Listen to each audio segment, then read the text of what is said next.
Si je joue au basket, je me sens fière. Je me sens à l'aise. Surtout quand vous jouez le match et qu'il y a le public. Quand vous gagnez, quand vous faites entrer un panier,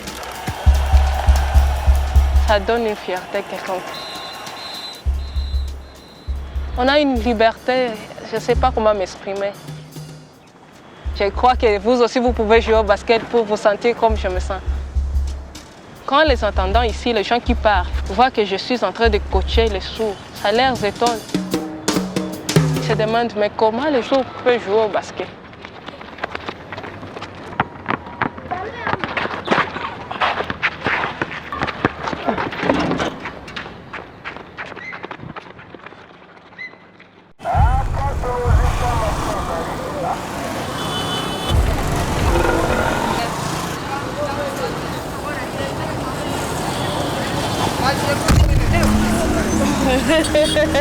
Imbécile. Ma mère m'a proposé de venir étudier ici parce qu'on n'avait pas les fonds pour payer les études ailleurs.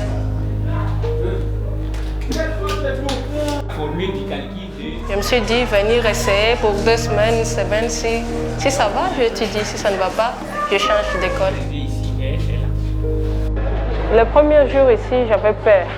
J'étais déséquilibrée. Je ne savais pas quoi faire. Ici, à Goma, les sourds, c'est quelqu'un qui amène peur dans les corps des gens. Et je croyais en arrivant ici, je serais frappée, choquée. C'est pourquoi j'avais peur, mais c'était le contraire vraiment.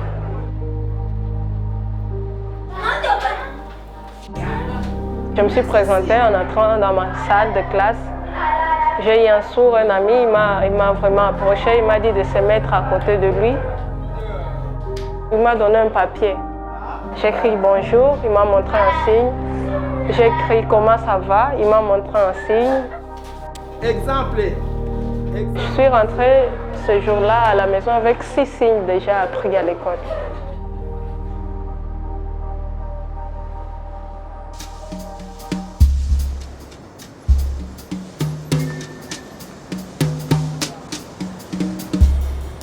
Ils sont entrés jusqu'au bureau. Ils ont dit, ils s'exprimaient en signe et disaient qu'eux aussi veulent jouer au basket.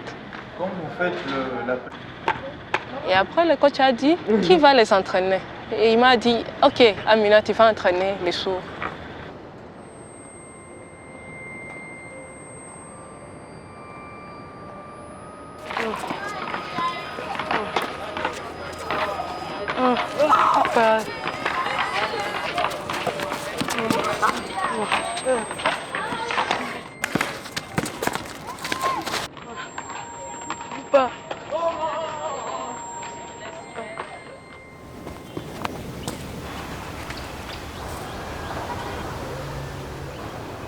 En foot, on disait ballon. On faisait le signe ballon. Souvent, c'est le signe le plus reconnu, les shots en basketball. On va dire un signe basketball. C'est comme ça que j'ai créé le premier signe en langue de sourds en basketball.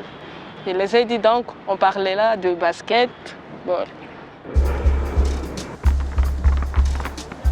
Je me suis dit, je ne peux pas rester ici en train de coacher dans mes signes locaux.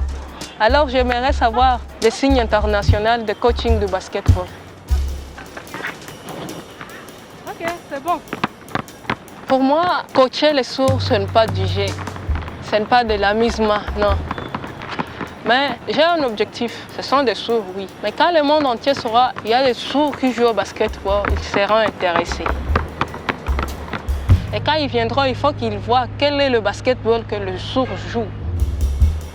Alors, ce n'est pas du jeu, il faut vraiment, je dois les entraîner très fort, aller jusqu'au bout.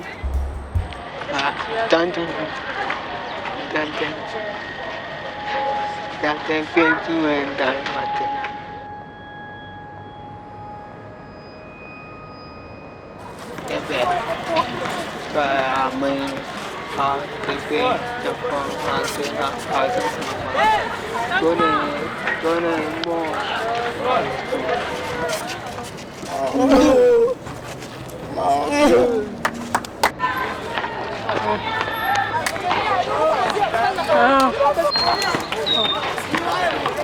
Ah.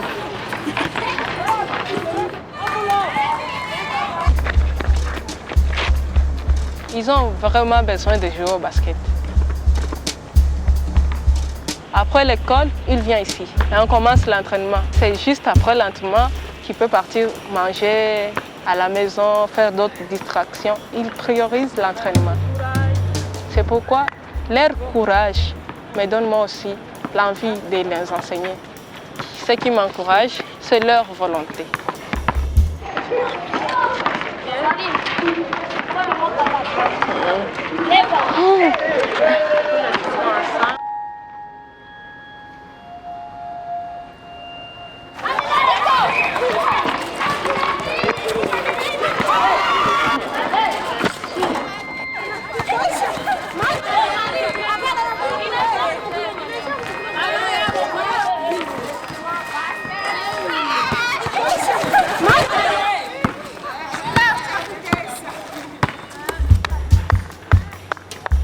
Comme on a écrit ici, Biz Exchange, nous sommes effectivement la jeunesse.